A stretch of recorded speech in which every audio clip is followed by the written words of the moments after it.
अच्छा, एक बात बताइए, हमारे नोटों पर जो शेर बने होते हैं, क्या कभी सोचा है कि उनकी कहानी क्या है? चलिए, आज जरा समय में पीछे चलते हैं, एक ऐसे साम्राज्य की खोज में जिसने भारत का नक्शा, भारत का चेहरा हमेशा हमेशा के लिए बदल दिया।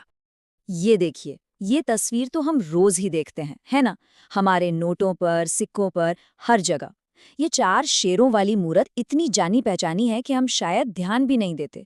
पर कभी एक पल रुककर सोचा है कि आखिर ये इतनी जरूरी क्यों है हमारे लिए? देखिए, ये सिर्फ कोई डिजाइन या सजावट तो है नहीं। इन शेरों के पीछे ना एक बहुत ही पावरफुल कहानी छिपी है। एक ऐसी कहानी जो एक विशाल साम्राज्य, एक भयानक युद्ध और एक सम्राट के दिल बदलने की कहानी है। तो इसका जवाब वो इतिहास में छिपा है। ये जो शेर है ना, इन्हें पत्थर को तराश कर बनाया गया था और इन्हें सारनाथ में एक बहुत बड़े स्तंभ यानी पिलर के ऊपर लगाया गया था। और ये स्तंभ ये एक ऐसे सम्राट की विरासत का प्रतीक है जिसने जिसने इतिहास का रुख ही मोड़ दिया था। तो फिर चलिए, अब पर्दा उठाते हैं और जानते हैं उस महान सम्राट और उनके विशाल साम्राज्य की कहानी को, जिनसे इन शेरों का इतना गहरा नाता है। तो हम बात कर रहे हैं मौर्य वंश की। देखिए, इस वंश में 3 बहुत ही महत्वपूर्ण राजा हुए।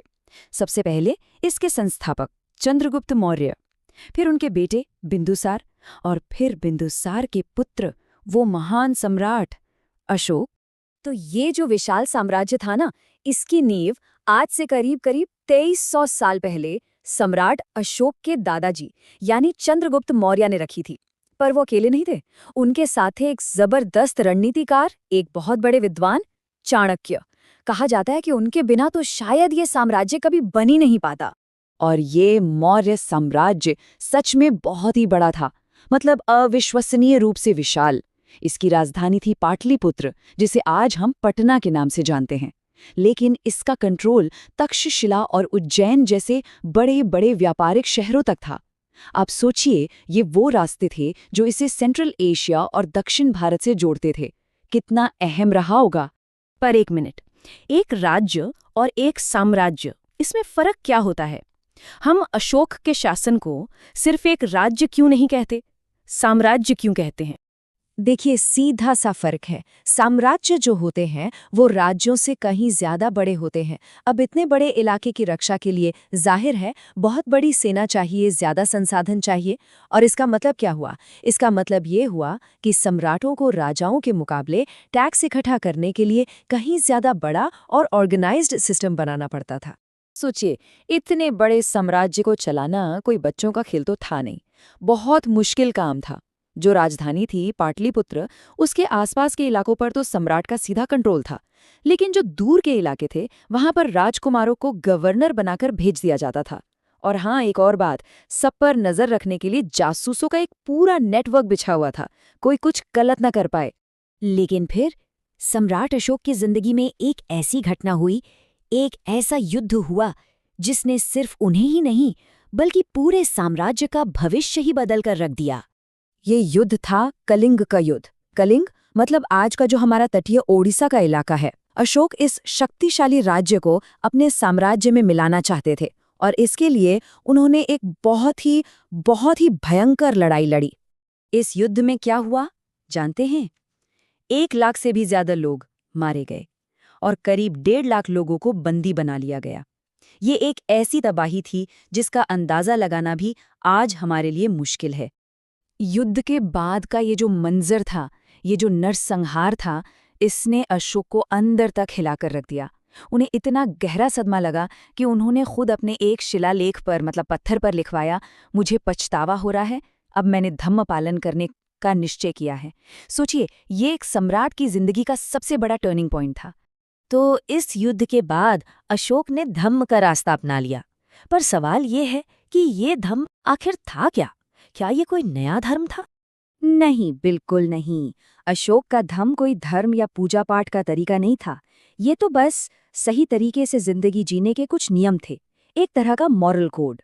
अशोक ये मानते थे कि एक राजा होने के नाते ये उनकी ड्यूटी है, उनका कर्तव्य है कि वो अपनी प्रजा को सही रास्ता दिखाएं, ठीक वैसे ही जैसे एक पिता अपने बच्चों को सिखाता है। और धम्म के सिद्धांत बहुत सीधे साधे लेकिन बहुत गहरे थे, जैसे कि दासों और नौकरों के साथ नरमी से पेश आओ, अपने से बड़ों की इज्जत करो, हर जीव जंतु पर दया करो, और शायद उस जमाने की सबसे बड़ी, सबसे क्रांतिकारी बात कि अपने धर्म की बड़ाई करो लेकिन दूसरे के धर्म की बुराई कभी मत करो। और अशोक सिर्फ ये बातें कहकर रुके नहीं, उन्होंने इसे फैलाने का एक पूरा मिशन बना लिया। उन्होंने धम्म महामात्य नाम से खास ऑफिसर नियुक्त किए, जिनका काम ही था जगह जगह जाकर लोगों को धम्म सिखाना। उन्होंने अपने संदेशों को चट्टानों और खंभों पर खुदवा दिया ताकि सदियों तक लोग उन्हें पढ़ सके। इतना ही नहीं, उन्होंने अपने दूतों को सीरिया, मिस्र, ग्रीस और श्रीलंका जैसे दूर दूर के देशों तक भेजा। अशोक का असर सिर्फ सोच और विचारों पर ही नहीं था, बल्कि कला पर भी इसका गहरा प्रभाव पड़ा। ये जो रामपुरवा में मिला शानदार बैल है ना, ये उस दौर की मूर्ति कला का एक बेहतरीन नमूना है। इसे देखकर ही उस साम्राज्य की ताकत और शान का अंदाजा लगाया जा सकता है। तो चलिए अब घूमकर वापस वहीं आते हैं जहां से हमने अपनी कहानी शुरू की थी, उन शेरों के पास जिनकी विरासत आज भी पत्थर में अमर है। तो अब जब हम इन शेरों को दोबारा देखते हैं तो हमें सिर्फ पत्थर की एक मूर्ति नहीं दिखती, हमें दिखता है एक सम्राट के बदलने की कहानी, एक क्रूर विजेता से शांति का दूत बनने का सफर। हमें उनका पश्चाताप और उनकी करुणा का वो संदेश सुनाई देता है जो हजारों साल बाद भी गूंज रहा है। ये शेर, ये प्रतीक हैं सम्राट अशोक के, शांति, न्याय और धम्म के शासन के।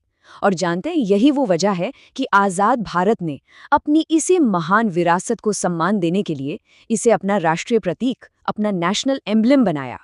तो आखिर में एक सवाल हम सबके लिए है, क्या 2300 साल पहले एक सम्राट का दिया हुआ शांति और करुणा का ये संदेश आज की हमारी इस भागदौड़ और उथल-पुथल भरी दुनिया में भी उतना ही मायने रखता है? इस पर सोचना वाकई बहुत जरूरी है।